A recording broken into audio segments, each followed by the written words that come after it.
નમસ્કાર વિદ્યાર્થી મિત્રો, આગળ આપણે C3 અને C4 પરિપથ વિશે વાત કરી. હવે આપણે આગળની થિયરી પ્રકાશ શ્વસન વિશે વાત કરવાના છીએ.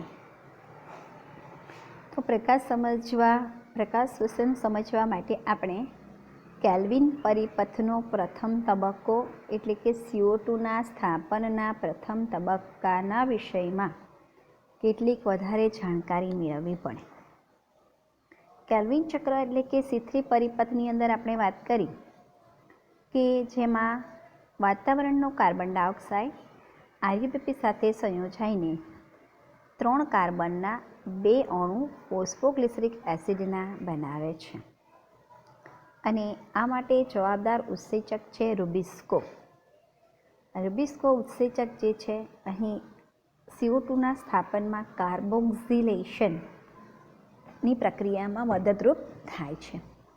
આગળ પણ આપણે ભણી ગયેલા કે રૂબિસ્કો ઉત્સેચક એ વિશ્વમાં સૌથી વિપુલ પ્રમાણમાં મળતો ઉત્સેચક છે. હવે આપણે એ વાત કરવાના છીએ કે પ્રકાશ શ્વસન એટલે શું. તો એની વ્યાખ્યા અહીંયા પહેલાં મેં લખી છે કે જે શ્વસન ફક્ત હરિતકણમાં જ અને પ્રકાશની હાજરીમાં જ થાય છે તેને પ્રકાશ શ્વસન તરીકે ઓળખવામાં આવે છે. રૂબિસ્કો જે છે એ O2 અને CO2 બંને સાથે જોડાઈને શકે છે. એટલે અહીં જો આપણે આકૃતિ એક મેં દોરી છે, અહીં આપણે વાત કરીએ તો અહીં આ રૂબિસ્કો ઉત્સેચક જે છે એ રૂબિસ્કો ઉત્સેચક દર્શાવ્યો છે. આપણે C3 પરિપથમાં ભણ્યા તે આ કાર્બન ડાયોક્સાઇડ આરયુબીપી સાથે જોડાઈને ફોસ્ફોગ્લિસરિક એસિડના 2 અણુઓ બનાવે છે.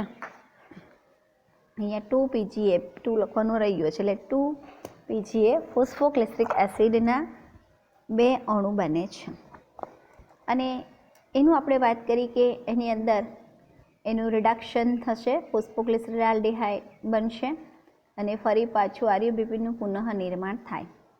તો આ જે કાર્બોક્સિલેશનની પ્રક્રિયામાં રૂબિસ્કો ભાગ ભજવે છે. એટલે કે રૂબિસ્કો એવો છે કે જે સક્રિય સ્થાને CO2 અને O2 બંને સાથે જોડાઈ શકે છે. હવે જો અહીં આપણે જોઈએ તો એ O2 સાથે જોડાય ત્યારે શું કરે છે, તો ઓક્સિજન જે છે આરયુબીપી જ્યારે વાતાવરણમાં કાર્બન ડાયોક્સાઇડ પર્યાપ્ત માત્રામાં નહીં હોય ત્યારે આરયુબીપી જે છે એ O2 સાથે જોડાઈને ફોસ્ફોગ્લાયકોલેટનો એક અણુ અને ફોસ્ફોગ્લિસરેટ એટલે કે ફોસ્ફોગ્લિસરાલ્ડિહાઇડ PGAના એક અણુ બનાવે છે. અને આ ફોસ્ફોગ્લિસરેટ જે છે એ ફરી પાછું ફોસ્ફોગ્લિસરાલ્ડિહાઇડમાં પરિણમે અને આરયુબીપીના પુનઃ નિર્માણમાં વપરાય. જ્યારે આ જે ફોસ્ફોગ્લાયકોલેટ છે એ ફોસ્ફોગ્લાયકોલેટ ની પ્રક્રિયા જે છે એ હરિતકણ, કણાભસૂત્ર અને પેરોક્સિઝમ એમ 3 અંગિકાની અંદર વારાફરતી પ્રક્રિયાઓ થાય છે, જે અગાઉના ધોરણમાં તમને ડિટેલમાં ભણવામાં આવશે. તો આ ફોસ્ફોગ્લાયકોલેટ જે છે એ ફરી પાછું ફોસ્ફોગ્લિસરિક એસિડનું નિર્માણ કરે છે. તે દરમિયાન કાર્બન ડાયોક્સાઇડનો અણુ વ્યય પામે છે અને આ કાર્બન ડાયોક્સાઇડનો અણુ જે છે ને એ વાતાવરણમાં જાય છે, એ કેલ્વિન ચક્રમાં વપરાતો નથી. એટલે આમ જ્યારે પ્રકાશ શ્વસન થાય ત્યારે પ્રકાશ શ્વસનની પરિણામે કાર્બન ડાયોક્સાઇડ વ્યય પામે છે. બરાબર.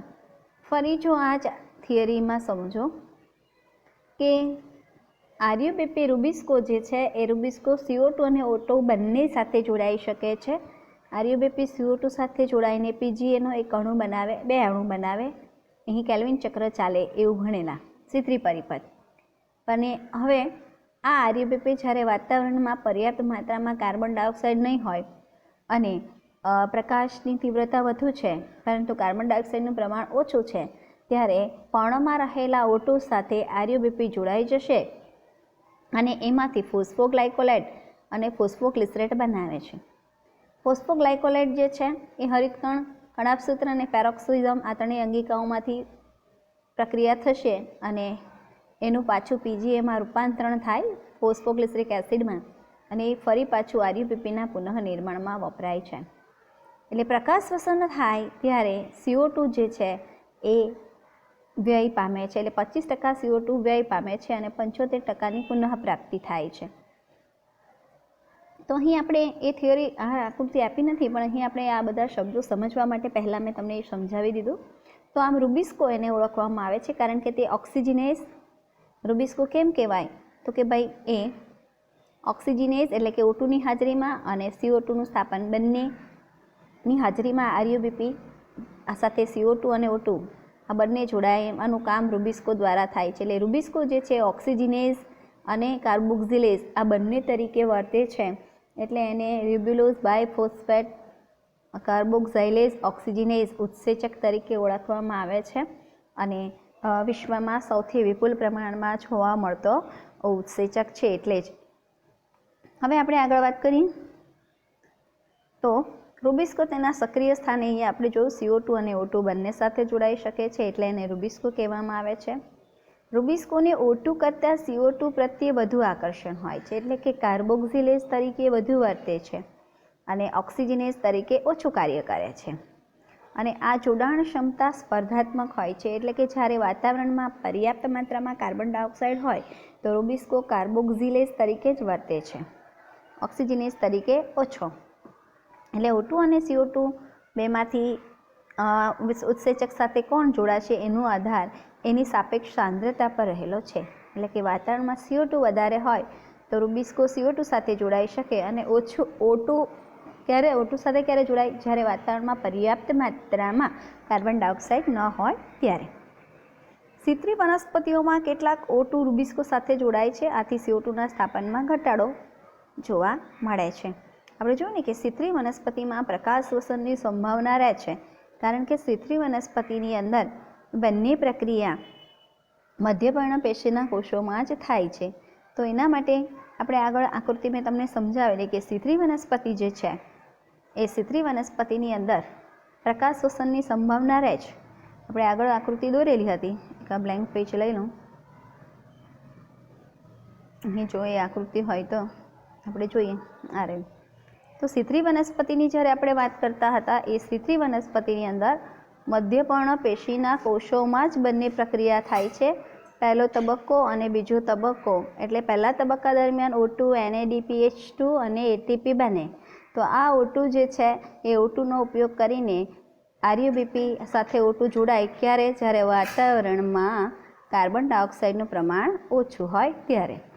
જ્યારે C4 વનસ્પતિ જે છે એ C4 વનસ્પતિમાં પ્રકાશ શ્વસનની સંભાવના નથી કારણ કે C4 વનસ્પતિમાં મધ્યપર્ણ પેશીના કોષોમાં પહેલો તબક્કો અહીં અને આ જે પુલકંચુકના કોષો છે ત્યાં બીજો તબક્કો થાય છે. તો પુલકંચુકના કોષોની કોષ દિવાલ ખૂબ જ જાડી છે, એટલે O2 પ્રસરણ પામીને મધ્યપર્ણમાંથી પુલકંચુકમાં O2 આવી શકતો નથી. એટલે C4 વનસ્પતિમાં પ્રકાશ શ્વસનની સંભાવના ઓછી છે. તો આમ અહીં આપણે પ્રકાશ શ્વસનની વાત કરીએ છીએ તો પ્રકાશ શ્વસનમાં આપણે વાત કરી કે જ્યારે પ્રકાશ શ્વસન થાય ત્યારે પ્રકાશ શ્વસન જ્યારે થતું હોય ત્યારે કાર્બન ડાયોક્સાઇડ જે છે એ કાર્બન ડાયોક્સાઇડ અહીં મુક્ત થાય અને એ કેલ્વિન ચક્રમાં વપરાતો નથી. એટલે પ્રકાશ શ્વસન દરમિયાન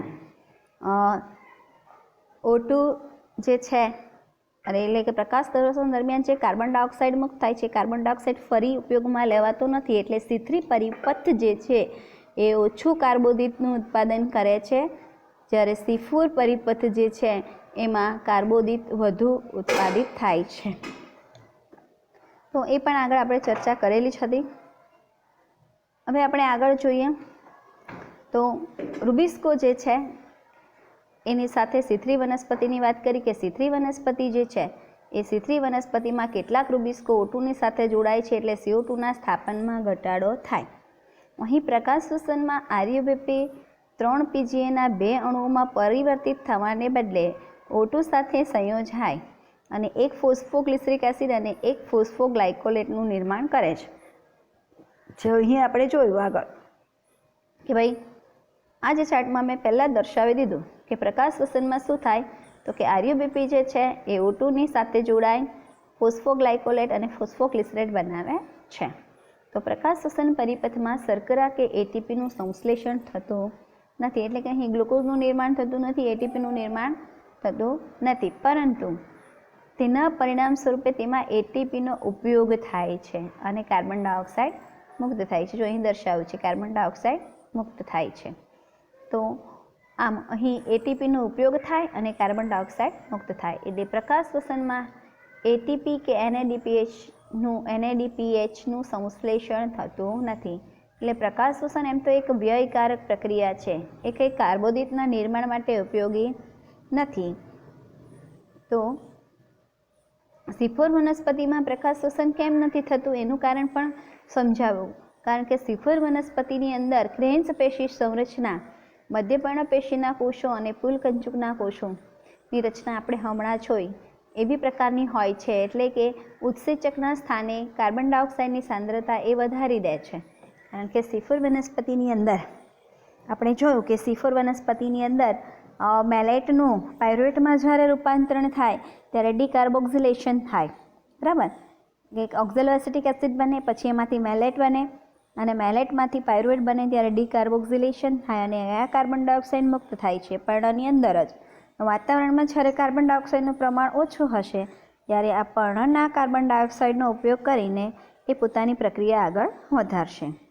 એટલે આમ એવું ત્યારે જ થાય છે જ્યારે મધ્યપર્ણ પેશીના કોષોમાંથી ઓક્ઝેલો એસિટિક એસિડનું વહન પુલકંચકના કોષોમાં થાય, જે આપણે આગળ ભણી ગયા છીએ. અને એના પરિણામે કાર્બન ડાયોક્સાઇડની અંતઃકોષીય સાંદ્રતા, એટલે કે પર્ણોની અંદર કાર્બન ડાયોક્સાઇડ વધતું જાય. એટલે આ રીતે આપણે એવું કહી શકાય કે સિફોર વનસ્પતિ જે છે એમાં રૂબિસ્કુર ઉત્સેચક જે છે એ કાર્બોક્સિલેઝ તરીકે વધુ કાર્ય કરે છે અને ઓક્સિજનેઝ તરીકે ઓછું કાર્ય કરે છે.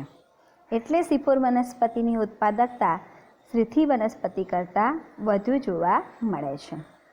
હવે અનેકની અંદર સવાલ આવે છે કે ભાઈ પ્રકાશ શ્વસન આમ તો વ્યયકારક પ્રક્રિયા છે, પણ છતાં પણ એનું વનસ્પતિમાં મહત્ત્વ છે કે જ્યારે વાતાવરણમાં તીવ્ર પ્રકાશ હોય અને કાર્બન ડાયોક્સાઇડ અપૂરતા પ્રમાણમાં હોય, આવી પરિસ્થિતિમાં પ્રકાશ શ્વસન રક્ષણાત્મક ભૂમિકા ભજવે છે. અપૂરતા કાર્બન ડાયોક્સાઇડમાં શોષાયેલી પ્રકાશ શક્તિનું પૂર્ણ ઉપયોગ થઈ શકતો નથી. જો કાર્બન ડાયોક્સાઇડનું પ્રમાણ ઓછું હોય અને સૂર્યપ્રકાશ વધારે હોય, બરાબર, તો પ્રકાશ સંશ્લેષણની પ્રક્રિયા થઈ જ નહીં શકે ને, કારણ કે CO2 ઓછો હોય તો CO2 અને H2O વગર તો પ્રકાશ સંશ્લેષણ શક્ય જ નથી. તો આવા સમયમાં O2નો ઉપયોગ કરીને વનસ્પતિ પ્રકાશ સંશ્લેષણની પ્રક્રિયા કરે છે. એટલે કે જો વધુ સૂર્યપ્રકાશ હોય અને પ્રકાશ સંશ્લેષણ ન થાય તો શું થાય, વધુ પ્રકાશ શક્તિનું શોષણ કરી નાખે પર્ણ, તો પર્ણમાં રહેલા હરિતકણ જે છે એને હાનિ પહોંચે, પર્ણની અંદર ફોટો ઓક્સિડેશન પ્રેરાય છે અને પરિણામે વનસ્પતિને નુકસાન પહોંચાડી શકે છે. એટલે આમ પ્રકાશ શ્વસન જે છે એ વધુ પડતા તાપમાન સામે વનસ્પતિને બચાવવાનું કામ કરે છે. એટલે પ્રકાશ શ્વસન એ વનસ્પતિ માટે રક્ષણાત્મક ભૂમિકાનું કામ કરે છે. તો આ વાત થઈ આપણી પ્રકાશ શ્વસનની. હવે પરીક્ષા તમારા ટેક્સ્ટબુકની અંદર એક ટેબલ આપ્યું છે અને એ ટેબલની અંદર અહીં સિત્રી વનસ્પતિ, આપણે એક મિનિટ,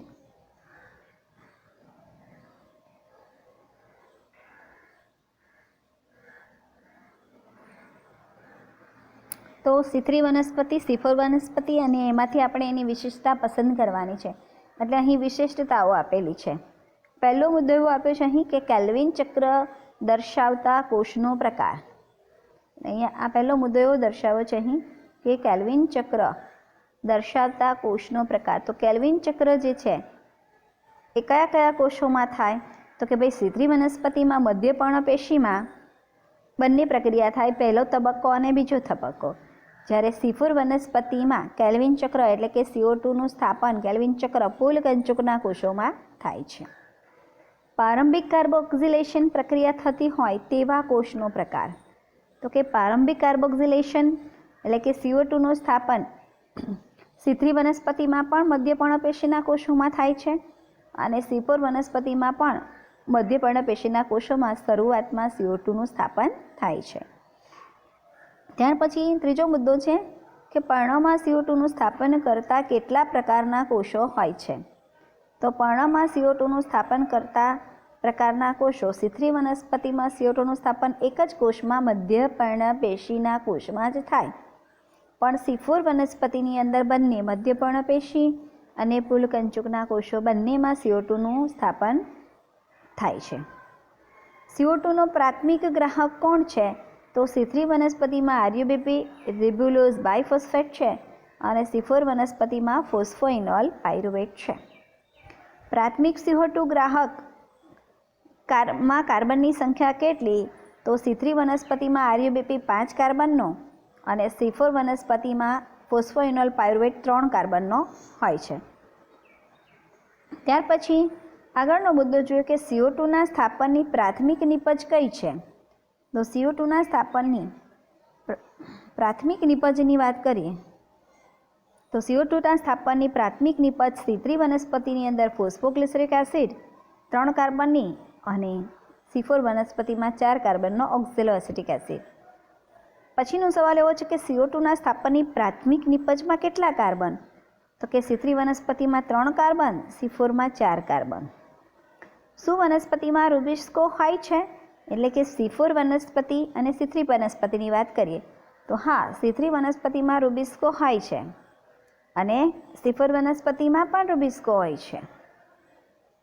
પછીનો પ્રશ્ન છે વનસ્પતિના કયા કોષોમાં રૂબિસ્કો હોય છે? તો વનસ્પતિમાં રૂબિસ્કો હોય છે તો એ આવી ગયું. હા, શું વનસ્પતિમાં ફોસ્ફોઇનોલ પાયરુવેઝ હોય છે? એ બાકી છે ને બીજો બધો. ફોસ્ફોઇનોલ પાયરુવેઝ હોય છે તો કે C3 વનસ્પતિમાં PEP હોતું નથી પણ C4 વનસ્પતિમાં હોય છે. વનસ્પતિના કયા કોષોમાં રૂબિસ્કો હોય છે? તો મધ્યપર્ણપેશીના કોષોમાં C3 વનસ્પતિમાં અને C4 વનસ્પતિમાં પુલકંચુકના કોષોમાં હોય છે. તીવ્ર પ્રકાશની સ્થિતિમાં CO2ના સ્થાપનનો દર તો C3 વનસ્પતિમાં તીવ્ર પ્રકાશ હોય, બરાબર. તો તીવ્ર પ્રકાશની સ્થિતિમાં CO2ના સ્થાપનનો દર C3 વનસ્પતિમાં ઓછો હોય કારણ કે ત્યાં પ્રકાશ શ્વસનની સંભાવના હોય અને C4 વનસ્પતિમાં સંભાવના પ્રકાશ શ્વસનની નથી એટલે CO2ના સ્થાપનનો દર વધારે હોય.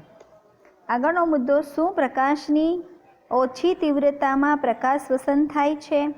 નથી થતું, નહિવત થાય C3માં પણ અને C4માં, કારણ કે C3 વનસ્પતિમાં નહિવત થાય છે અને C4માં તો થતું જ નથી મોટે ભાગે. શું પ્રકાશની વધુ તીવ્રતામાં પ્રકાશ શ્વસન થાય છે? તો કે હા, C3 વનસ્પતિમાં થવાની શક્યતા છે જ્યારે C4માં નહિવત. શું CO2ની વધુ સાંદ્રતામાં પ્રકાશ શ્વસન થશે? C3 વનસ્પતિમાં નહિવત અને C4 વનસ્પતિમાં ન થાય જ નહીં. C4 વનસ્પતિમાં પ્રકાશ શ્વસન ન થાય એટલે ન થાય આવશે. ઇષ્ટતમ તાપમાન તો કે C3 વનસ્પતિ 20 થી 25 ડિગ્રી સેન્ટીગ્રેડ તાપમાને પ્રકાશ સંશ્લેષણની પ્રક્રિયા કરે છે, જ્યારે C4 વનસ્પતિ એટલે ઉષ્ણકટિબંધીય વનસ્પતિઓ છે એ 40 ડિગ્રી સેન્ટીગ્રેડ તાપમાને વધુ ક્રિયાશીલ હોય છે. ઉદાહરણો આપીએ તો C3 વનસ્પતિ જે છે એમાં આંબાઓ, લીમડો એટલે મેંગો એટલે આંબો, નીમ એટલે લીમડાનું ઝાડ, પીપળો અને એકદળી વનસ્પતિ C4 વનસ્પતિ એટલે કે શેરડી, મકાઈ અને જુવાર. તો આમ C4 અને C3 વનસ્પતિઓ વચ્ચેના તફાવત માટેનું કોષ્ટક જે છે એની ચર્ચા આપણે કરી. હવે આપણે લાસ્ટ ટોપિક જોવાનો છે આ ચેપ્ટરનો અને એ છે પ્રકાશ સંશ્લેષણને અસર કરતા પરિબળો. તો પ્રકાશ સંશ્લેષણની પ્રક્રિયા જે છે એને અસર કરતા પરિબળોની અંદર મુખ્ય 2 પ્રકારના પરિબળો આવે. એક તો વનસ્પતિ અથવા તો આંતરિક પરિબળો અને બીજા છે બાહ્ય પરિબળો.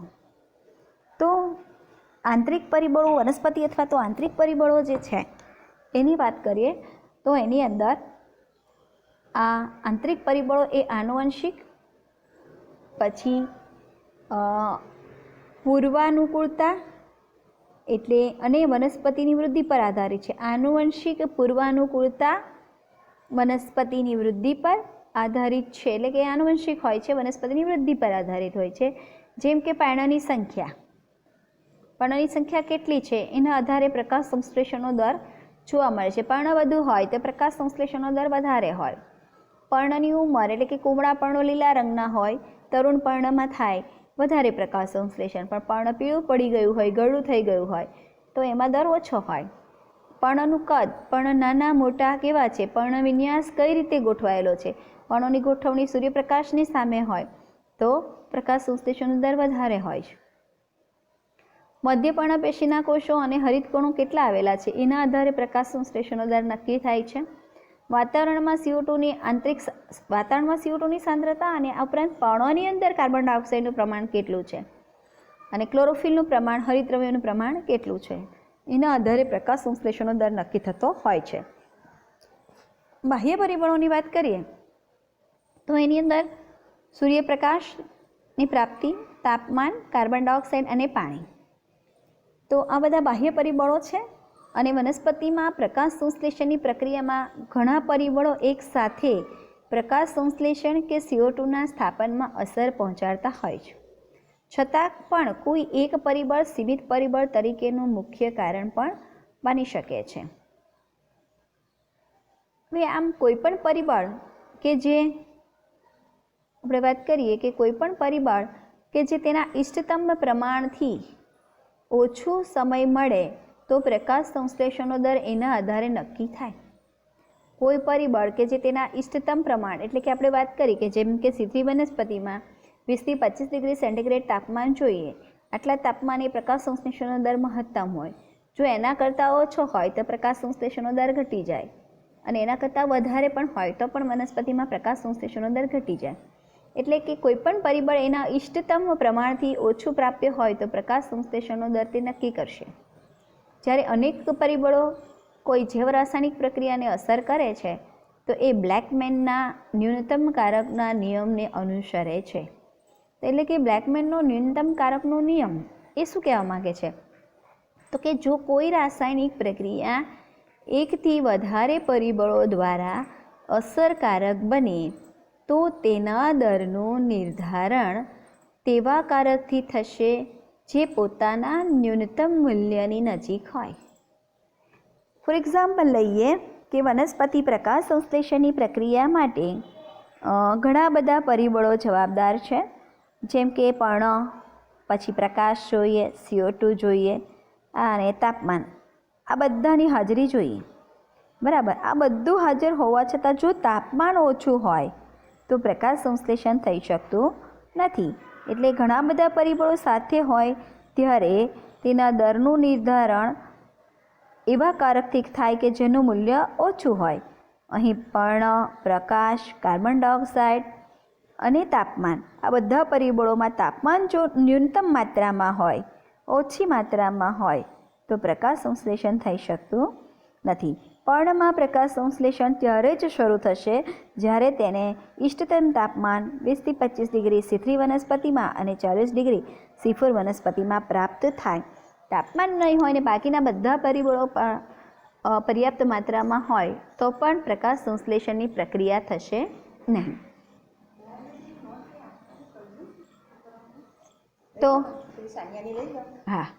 તો હવે આપણે આગળ જોઈએ, વારાફરતી એના બાહ્ય પરિબળો જોઈશું. એમાં સૌપ્રથમ પ્રકાશ. તો જ્યારે આપણને પ્રકાશ સંશ્લેષણ પર અસરકારક પરિબળના રૂપમાં પ્રકાશને લઈએ ત્યારે આપણે પ્રકાશની તીવ્રતા, પ્રકાશની ગુણવત્તા અને પ્રકાશ અવધિ એની વચ્ચેનો ભેદ પારખવો જરૂરી છે. અહીં પ્રકાશની ઓછી તીવ્રતા એ આપાત થતો પ્રકાશ અને CO2ના સ્થાપનના દર વચ્ચે એક રેખીય સંબંધ છે. પ્રકાશ વધુ તીવ્રતાઓ આ દરમાં કોઈ વૃદ્ધિ થતી નથી કારણ કે અન્ય પરિબળ જે છે એ સીમિત હોય છે. જો તમને એક ચાર્ટ આપ્યો છે આવી રીતે કે અહીં પ્રકાશ સંશ્લેષણનો દર દર્શાવ્યો છે અને અહીં પ્રકાશની તીવ્રતા દર્શાવી છે. તો પ્રકાશની તીવ્રતા જેમ જેમ વધે તેમ તેમ પ્રકાશ સંશ્લેષણનો દર વધે. પછી એક સમય એવો આવે કે પ્રકાશ સંશ્લેષણનો દર, જસાદ સાહેબ તપાસે પૂછજો, પ્રકાશ સંશ્લેષણનો દર જે છે એ પ્રકાશ સંશ્લેષણનો દર પ્રકાશની તીવ્રતા પર આધારિત છે. એ છતાં પણ આપણે આગળ વાત કરી કે પ્રકાશની તીવ્રતા વધે તેમ પ્રકાશ સંશ્લેષણનો દર વધે. બીજું, પ્રકાશની ગુણવત્તા. તો આપણે વાત કરી કે ભાઈ દ્રશ્ય વર્ણપટ 400 to 700 નેનોમીટર તરંગ લંબાઈના કિરણો જે છે દ્રશ્ય વર્ણપટ એમાંથી લાલ અને નારંગી રંગમાં પ્રકાશ સંશ્લેષણનો દર વધે છે અને લીલા અને વાદળી રંગમાં પ્રકાશ સંશ્લેષણનો દર ઘટે છે. એટલે આમ પ્રકાશ અવધિ જે છે એ પ્રકાશ અવધિ એ પણ પ્રકાશ સંશ્લેષણની પ્રક્રિયા પર અસર કરતી હોય છે.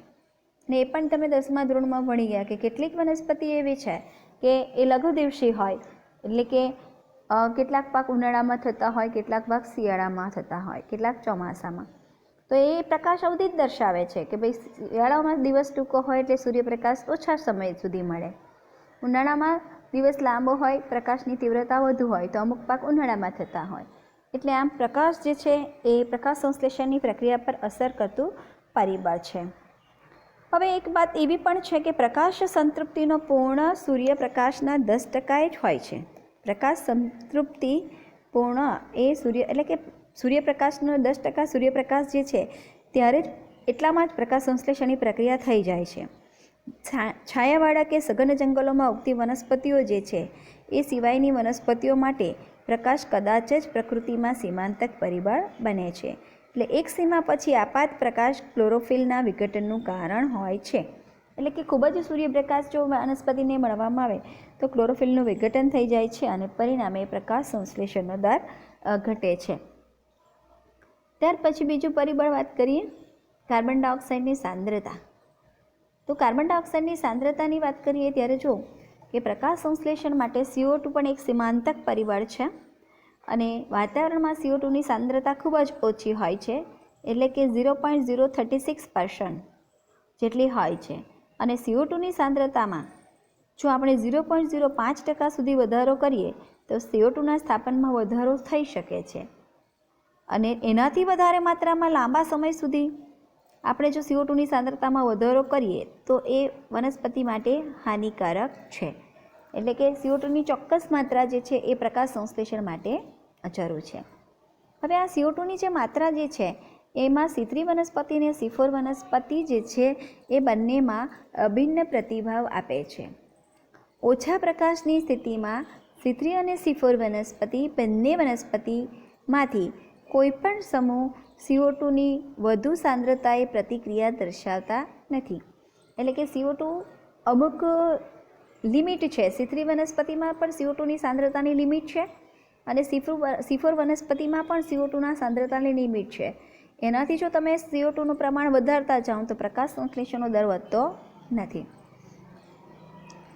તો C3 વનસ્પતિ અને C4 વનસ્પતિમાં પ્રકાશ સંશ્લેષણના દરમાં જોઈએ તો C4 વનસ્પતિ જે છે એ C4 વનસ્પતિમાં લગભગ 360 માઇક્રોન પર લિટર CO2ની સાંદ્રતાએ એ સંતૃપ્તતા દાખવે છે. આનાથી જો વધારે વાતાવરણમાં પ્રમાણ CO2નું વધી જાય તો પ્રકાશ સંશ્લેષણનો દર ધીમો પડી જાય છે. તેવી જ રીતે C4 વનસ્પતિની વાત કરી કે C4 વનસ્પતિ જે છે એમાં 360 માઇક્રોન પર લિટર CO2ની સાંદ્રતા જોઈએ અને C3 વનસ્પતિ જે છે એમાં CO2ની વધુ સાંદ્રતા એ પ્રતિભાવ આપે છે. કારણ કે C3 વનસ્પતિ જે છે એની અંદર આપણે જોયું કે C3 વનસ્પતિમાં 450 માઇક્રોન પર 1 લિટર બરાબર. C3 વનસ્પતિમાં CO2 વધતા પ્રકાશ સંશ્લેષણનો દર વધે એટલે કે એની અંદર CO2 C3 કરતાં વધારે C4 કરતાં અહીંયા વધારે CO2 જોઈએ એટલે કે 450 માઇક્રોન પર લિટર એટલે કે 0.05% સુધી કાર્બન ડાયોક્સાઇડ વધે તો પ્રકાશ સંશ્લેષણનો દર વધે છે. જ્યારે C3 વનસ્પતિ જે છે એમાં 360 માઇક્રોન પર 1 લિટર CO2ની સાંદ્રતાએ વનસ્પતિ પોતાની સંતૃપ્તતા દર્શાવે છે. આમ CO2 જે છે એ CO2નું સ્તર C3 વનસ્પતિ માટે સીમાંતક બને છે. એટલે કે C3 વનસ્પતિની અંદર વધારે જોઈએ છે કાર્બન ડાયોક્સાઇડનું પ્રમાણ C3ની કમ્પેરિઝનમાં C4માં.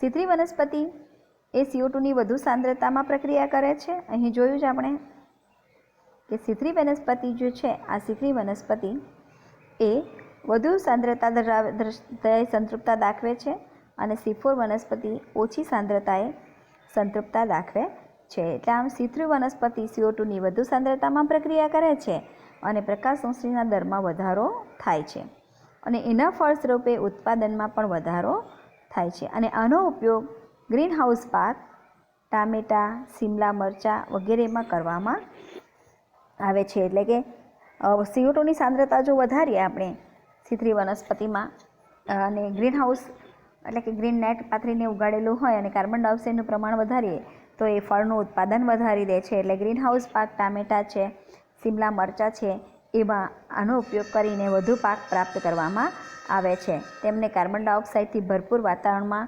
ઉછેરવાની તક આપીએ તો આપણે વધુ ઉત્પાદન મેળવી શકીએ છીએ. ત્યાર પછી તાપમાન. તો અંધકાર પ્રક્રિયા જે છે એની વાત કરીને આપણે કે એ ઉત્સેચકીય પ્રક્રિયા છે, તેથી તાપમાન દ્વારા નિયંત્રિત થાય છે. એટલે આમ પ્રકાશ પ્રક્રિયા પણ તાપમાન સંવેદી છે, પરંતુ તેના પર તાપમાનની ખૂબ જ ઓછી અસર થાય છે. C4 વનસ્પતિઓ જે છે એ ઊંચા તાપમાને પ્રકાશ સંશ્લેષણનો દર વધારે છે અને C3 વનસ્પતિ જે છે એ નીચા તાપમાને 20 થી 25 ડિગ્રી સેન્ટીગ્રેડ તાપમાને, આમાં 40 ડિગ્રી સેન્ટીગ્રેડ આગળ જોઈ ગયા છીએ. બરાબર. એટલે આમ C3 અને C4 વનસ્પતિમાં તાપમાનનો દર અલગ અલગ હોય છે. C4માં ઊંચા તાપમાને પ્રકાશ સંશ્લેષણનો દર વધે અને C3માં નીચા તાપમાને પ્રકાશ સંશ્લેષણનો દર મહત્તમ હોય છે. એટલે આમ વિવિધ વનસ્પતિઓમાં પ્રકાશ સંશ્લેષણ માટે ઇષ્ટતમ તાપમાન તેમના અનુકૂલિત વસવાટ પર આધાર રાખે છે. સમશીતોષ્ણ વનસ્પતિ જે છે એની કરતાં ઉષ્ણકટિબંધની વનસ્પતિઓ જે છે એમાં ઇષ્ટતમ તાપમાન વધુ હોય છે. બીજું પાણી. લાસ્ટ પરિબળ છે પાણી. પાણી પણ મહત્ત્વનું પ્રક્રિયક છે. પાણીની અસર પ્રકાશ સંશ્લેષણની પ્રક્રિયા પર થાય છે, એના કરતાં સમગ્ર વનસ્પતિ પર વધારે થાય. જો પાણી વનસ્પતિમાં ઓછું હોય તો જલતાણની સ્થિતિ સર્જાય, પરિણામે પર્ણના પર્ણરંધ્ર બંધ થઈ જાય અને વાતાવરણનો CO2 પર્ણરંધ્ર મારફતે પર્ણની અંદર દાખલ થતો નથી, એટલે CO2નું પ્રમાણ ડિક્રીઝ થઈ જાય, ઓછું થઈ જાય. બીજું, જલતાણથી પર્ણ પણ વલન પામે છે, જેથી પર્ણવલન પામે એટલે ચીમડાઈ જાય. ઓછું પર્ણ હોય તો પર્ણ વીંટળાઈ જાય, જેથી પર્ણોનો સપાટીય ક્ષેત્રમાં પણ ઘટાડો થાય છે અને ચયાપચય ક્રિયાઓ પણ ઘટી જાય છે. એટલે આમ પાણી પણ પ્રકાશ સંશ્લેષણની પ્રક્રિયા માટે ખૂબ જ અગત્યનું પરિબળ છે. તો અહીંયા આપણું આ પ્રકરણ પૂર્ણ થાય છે અને એના સમજ પડી હોય તો ફોન કરીને પૂછી શકો છો. આવજો.